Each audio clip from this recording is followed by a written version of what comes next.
Ceci est le tout nouveau petit VE de Kia. On dirait un petit Kia EV9, ne trouvez-vous pas aussi? Parce que voici le EV3. Et nous allons entrer dans les détails. Quelle est sa qualité, par exemple, face aux concurrents comme le Volvo EX30 ou le VW ID.3? Allons à l'avant. Un design très audacieux, donc ce ne sera pas le plus aérodynamique, mais c'est certainement amusant dans le design. Et le vert Turine est la couleur ici. Oui, Porsche l'appelle aussi comme ça, mais là-bas, c'est un peu plus foncé. Ici, c'est vraiment une couleur vert clair. Bien sûr, il y a différentes couleurs disponibles si vous n'aimez pas celle-ci. Ceci et cela, ce sont les feux de jour. Ce sont les principaux phares à LED. Et vous les obtenez en deux versions différentes, mais les Matrix LED ne sont pas disponibles. C'est la ligne GT, donc. En bas, vous avez un contraste de noir sportif. Une ligne non GT serait en fait un peu plus subtile. La longueur ici est de 4,30 m, soit 169 pouces. Donc c'est un petit véhicule électrique pour une utilisation en ville, etc. Cependant, vous avez deux tailles de batterie différentes. Une qui est pour un usage urbain, environ 58 kWh. Et l'autre, cependant, est déjà plus grand. Il fait 81 kWh. Et cela peut aussi être quelque chose à long terme, et je pense que nous devons voir dans la conduite plus tard, à un stade ultérieur, combien nous pouvons marquer en termes de consommation, et ainsi de suite. Pour une batterie grande, 400 km, 250 miles réalistes, et plus dans des conditions idéales. La taille de la batterie que Kia publie, d'ailleurs, ce ne sont pas les nets, ce sont les brutes. Vous pouvez calculer avec une marge de 5%, à peu près comme ça. Mais Kia, Hyundai, Genesis sont réservés à communiquer les chiffres des batteries, en réalité. Vous voyez l'effet de toit volant avec le panneau noir ici, puis la partie supérieure semble voler, pour ainsi dire. Les portes sont attachées juste ici, un peu comme cachées. Il a aussi un très bon bruit de fermeture de porte. Et vous pouvez voir ici les poignées de porte, elles sont intégrées. Vous pouvez aussi les pousser comme ça, mais en général, ça marche avec la clé. Taille de roue, 17 ou directement passer à 19 pouces. Ce sont les roues de 19 pouces, les plus grandes disponibles. Ils semblent bien sûr un peu plus massifs. La meilleure portée, cependant, serait avec des roues de 17 pouces. Et pourquoi ça? Ce n'est pas une question de taille, c'est plutôt une question de largeur. Donc pour la meilleure autonomie, vous auriez en fait besoin de pneus très petits en largeur, mais ils devraient être vraiment larges en diamètre. Ce serait la configuration idéale pour l'autonomie. Mais bien sûr, il y a toujours d'autres facteurs, comme vous savez l'adhérence, la maniabilité et ainsi de suite. Et à un moment, il faut trouver un compromis, bien sûr. Pour cela, c'est toujours une traction avant d'environ 200 chevaux, juste avec la petite et la grande version de la batterie. La différence est que la grande batterie est bien sûr un peu plus lourde et donc l'accélération est un peu plus lente. Donc c'est 7,7 secondes, 2 km à l'heure de plus ou 100 km à l'heure ou 7,4 secondes, alors pour la plus petite batterie. Et l'arrière, ici aussi la signature, verticale plus horizontale, et cela est censé être également tiré de l'EV9 comme une étoile dans un système solaire, et les étoiles sont connectées ici avec ce schéma de l'univers, pour ainsi dire. La GT ajoute du contraste noir ici en bas à droite. La caméra arrière est placée juste ici et ensuite ils ont ce nouveau logo Kia. Globalement, un design très carré, encore une fois nous rappelant les vibrations de la Kia EV9, mais juste en petit. Et les clignotants, ils ont comme ces barres de statut de batterie, pour ainsi dire, indiquant l'énergie restante. Que pensez-vous? Et si vous vous demandez pourquoi ces deux éléments inférieurs des indicateurs restent aveugles? C'est ici que vous enclenchez la marche arrière pour le feu de recul. C'est pourquoi ils sont laissés vides. Donc, je me demandais avant cela, et ceci en fait des deux côtés à l'avant ici, les feux de détresse ou les indicateurs de direction remplacent les feux de jour. Y a-t-il vraiment un avant disponible? Découvrons-le. Oh, oui, on en obtient un petit. Donc, oui, au moins ça tient sur un câble de chargement, par exemple. Regarde ça, comment le volet de charge. Il a ici aussi la peinture des passages de roues noires brillants. Un détail très intéressant, c'est ici, du côté passager à l'avant, en fait. Voilà, AC 11 kW, DC environ 100 kW pour la petite ou 130 kW pour la grande batterie. Et ensuite, dans les deux cas, cela signifie une charge rapide de 10 à 80% en environ 30 minutes. Nous n'utilisons pas l'architecture 800 volts de la Kia EV6 ou de la Kia EV9, parce qu'ici, ils disent mais que ce n'est pas comme le principal objectif, comme une longue autonomie, une recharge rapide, et ainsi de suite. Et aussi, ils veulent garder le prix un peu plus bas. C'est alors la décision qu'ils n'ont pas d'architecture 8 volts ici. Porte-clés, j'adore vraiment cet endroit avec cet élément structuré. Puis, regardons l'intérieur ici. La partie supérieure, elle a une structure et aussi un toucher assez doux, un peu plus doux que pour votre coude. Et les manettes de fenêtre, elles sont aussi en aluminium. Elles sont également illuminées à l'intérieur. C'est en fait assez chic. Des inserts en tissu, puis une unité de contrôle ici, par exemple, des sièges chauffants, même des sièges ventilés et un volant chauffant. Alors c'est chic. En passant, ici, à l'intérieur des portes, c'est un modèle de pré-production, donc ce sera structuré un peu différemment. Cependant, il n'y aura pas de feutre à l'intérieur des portes. Donc, c'est peut-être la seule chose que je dirais qui doit être améliorée. Et puis, le volant a aussi ce design carré que j'aime bien. De vrais boutons sur le volant. Celui-ci pour le régulateur de vitesse, l'assistance au maintien de voie, facile à activer ou désactiver. Le mode de conduite est sélectionné en bas, donc vous pouvez le faire aisément en conduisant. Sur le côté droit, facile de faire défiler le volume vers le haut ou vers le bas. Plus d'inserts en tissu également avec l'intégration de l'éclairage d'ambiance juste ici. C'est cool. Le tableau de bord est cependant compact. Ensuite, vous avez ceci. Oui, cette unité multiple, donc c'est un écran unique mais séparé en 3 écrans différents. D'abord, les sièges, donc sans animaux. Aucun matériau animal n'est utilisé. Et ce n'est pas seulement un simili-cuir de haute qualité perforé et refroidi. Ça fait du bien, c'est vraiment bon. Il passe tous les tests de durabilité et a également un impact environnemental bien moindre. Ils utilisent une part de recyclage et de biomatériaux. Et selon le matériau, en fait, les parts varient peu, ce qui rend la composition finale du produit plus flexible. Mais c'est une approche très cohérente. Kia veut vraiment rendre la voiture véritablement durable, pas seulement du marketing bidon durable, vous voyez, et je peux les applaudir pour cela. Alors ici, 189, 6G2, ma taille, un peu d'espace au-dessus de ma tête. Et ça, c'est cool. C'est une véritable petite vue panoramique que vous pouvez réellement ouvrir, et nous en avons tellement discuté, ces toits panoramiques fixes, je ne vois pas vraiment leur utilité. J'aime avoir de l'air frais, ou alors ne pas du tout utiliser le toit panoramique et garder la chaleur à l'extérieur, tu sais. Mais ici, vous pouvez en fait en choisir un. Et oui, c'est en fait plutôt sympa aussi. Le volant monte et descend en avant et en arrière. C'est vraiment fluide en fait.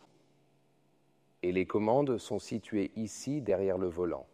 Alors ici, D, se garer en marche arrière sur le côté. Ça aussi caché, puis pour ouvrir à...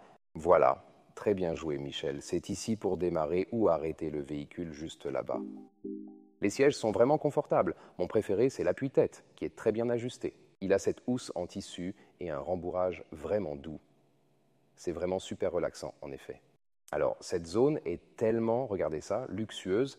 Et il y a aussi, disons, une double utilisation pour ce siège, car vous pouvez aussi obtenir cette fonction de relaxation. On le sait grâce à l'EV6 ou la Hyundai Ioniq 5, par exemple. Et voilà, donc il y a cette fonction ici. Vous appuyez dessus et ça va là pour le... Voilà.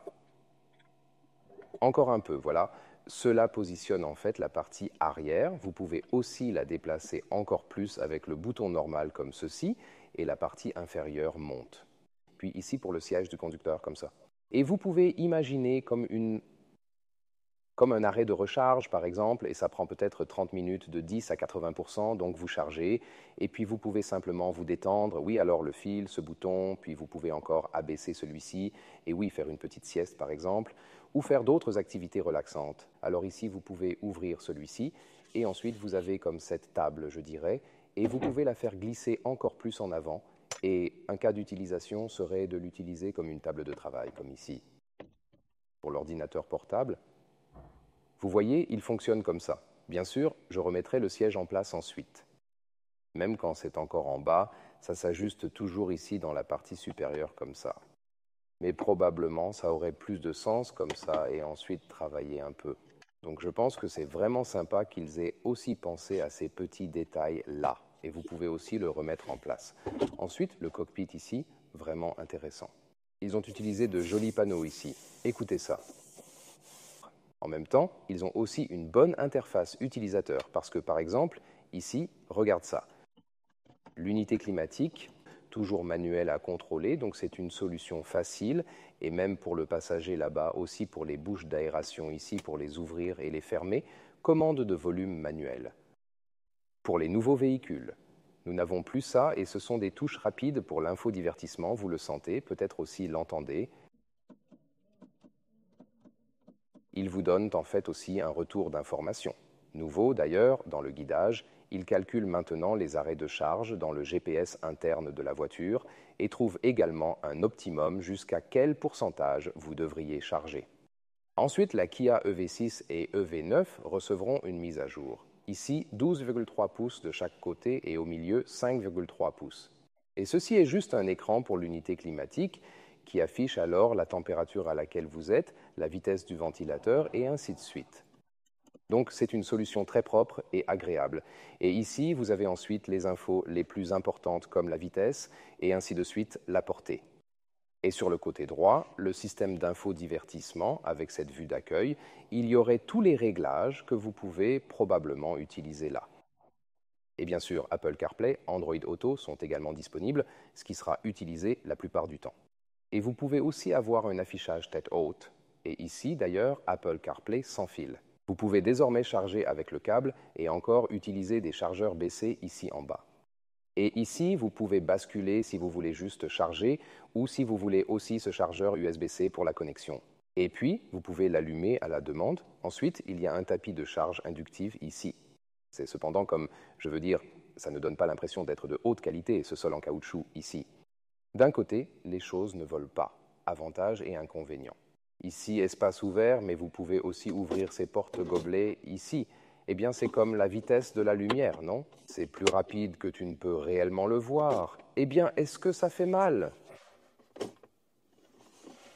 Peut-être comme ici. Ça va, mais peut-être rien pour les enfants. Et ils sont aussi quelque peu adaptatifs juste ici. Oui, ensuite, plus d'espace en dessous. Et là, encore une fois, ce sol en caoutchouc, pas très joli, mais empêche les choses de voler. Très excitant ici à l'arrière. À ce point-ci, ils ont également des matériaux doux au toucher sur les portes arrière. On ne trouve pas ça souvent avec des voitures qui coûtent le double. Aussi, très solide pour la qualité de fabrication ici. Vous pouvez avoir des sièges chauffants. C'est bien d'avoir le tissu à l'arrière des sièges. Et pour moi, quand je conduis, je peux aussi m'asseoir ici à l'arrière à peine. Je veux dire, c'est un véhicule court, mais il peut être conduit avec 4 voire 5. Les matériaux, d'ailleurs, me sont agréables. À l'arrière, pas de refroidissement, mais respirant grâce à la perforation.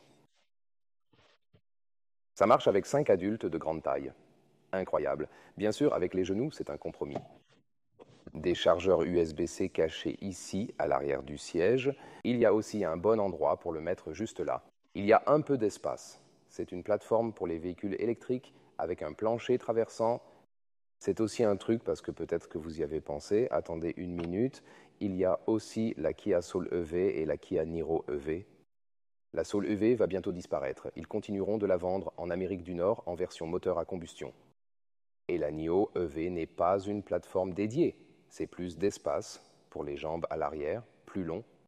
Mais celui-ci, maintenant, nouvelle plateforme dédiée aux véhicules électriques. Et je pense que beaucoup choisiront celui-ci car il est meilleur que l'effet sur les véhicules électriques. Ensuite, c'est aussi de bonne qualité. Les porte-gobelets, ici, cependant, ne sont pas adaptatifs. Le confort général à l'arrière, ici, est en fait vraiment étonnamment bon. Tellement positif à ce sujet. Tu te souviens de notre essai du Kia EV9 ? Parce qu'il y a cette nouvelle loi de l'UE qui impose l'avertissement de limitation de vitesse.